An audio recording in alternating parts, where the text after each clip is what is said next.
Hello, friends. Welcome back to my YouTube channel, MindStream.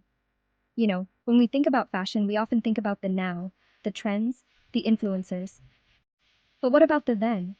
What about the fashion of, say, the Middle Ages? The Middle Age period, traversing from the 5th to the 1500 years, was a period of extraordinary change and imagination in various aspects of human existence, including fashion. While modern fashion industries thrive on innovation and trends, the medieval fashion industry had its own unique charm and allure. In this video, we will delve into the fascinating world of medieval fashion, exploring the materials, styles, and social significance of clothing during this remarkable period in history.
from the sun or cold. From the simple coif, a close-fitting cap worn by both men and women.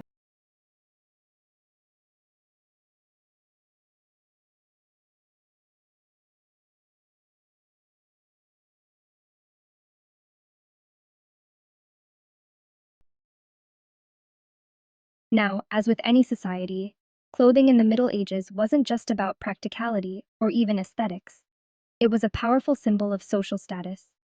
The clothes you wore told the world who you were, where you stood in the social hierarchy, and even what you did for a living. For the ruling class, the nobility, clothing was a way to flaunt their wealth and power. They had access to the finest fabrics, the most skilled artisans, and the most up-to-date fashions. Their garments were often adorned with intricate embroidery, precious jewels, and luxurious furs. These weren't just clothes, they were walking billboards of status and privilege. But for the peasantry, the vast majority of the population, clothing was a much more practical matter. They wore clothes made from durable, readily available fabrics like wool and linen. Their garments were simple in design, often passed down through generations, and mended countless times. To further solidify this social divide, sumptuary laws were enacted. These laws dictated what each social class could and could not wear. Certain colors, fabrics, and embellishments were reserved for the elite, while the lower classes were restricted to more humble attire. These laws weren't just about fashion, they were about maintaining social order and preventing the lower classes from getting above their station.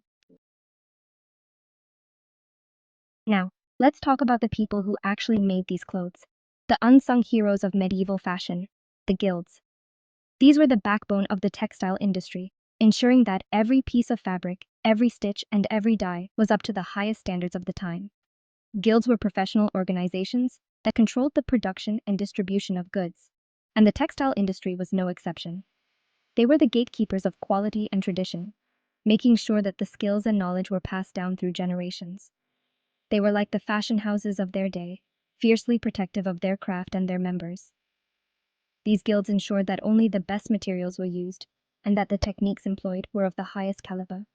These guilds played a vital role in maintaining quality standards, regulating prices, and ensuring fair competition among artisans. They acted as both regulators and protectors, making sure that the market was fair and that the quality of goods remained high. They had strict rules and regulations that governed everything from the types of materials used to the techniques employed. These rules were not just about maintaining quality, but also about preserving the heritage and traditions of the craft. Apprenticeships could last for years, with young artisans learning every aspect of their craft from master craftsmen. This long and rigorous training ensured that the skills were honed to perfection and that the craft would continue to thrive. There were guilds for weavers, dyers, tailors, embroiderers, you name it. Each guild had its own unique set of skills and techniques, contributing to the rich tapestry of medieval textile production. Each guild had its own specialty, its own secrets, and its own place in the complex web of medieval textile production. These secrets were closely guarded and passed down only to trusted members, ensuring the guild's legacy. These guilds weren't just economic entities, they were social institutions that provided their members with a sense of community, identity, and purpose. They organized social gatherings, festivals, and other events that strengthened the bonds between members. And it's thanks to these guilds and the skilled artisans who were a part of them that we have such a rich and fascinating record of medieval fashion today. Their dedication to their craft has left us with a legacy that we can still admire and learn from. The garments they created, often preserved in museums and private collections, offer a glimpse into a world where clothing was so much more than just something you wore to cover your body. These pieces are historical artifacts that tell the story of a time when craftsmanship was paramount. It was a form of art, a symbol of status, and a testament to the skill and ingenuity of the people who made it. The intricate designs and high-quality materials used in these garments reflect the immense talent and dedication of the artisans. So, the next time you see a movie or TV show set in the Middle Ages, and you see those elaborate costumes, take a moment to appreciate the history behind them. The materials used, the styles adopted, the social messages conveyed, they all tell a story. Medieval fashion, far from being irrelevant, offers a fascinating window into a bygone era, reminding us that fashion has always been about more than just the clothes themselves. It's about identity, status, and the human desire to express ourselves through what we wear. Thank you friends for watching my video, and don't forget to like, share and subscribe to my YouTube channel, MindStream.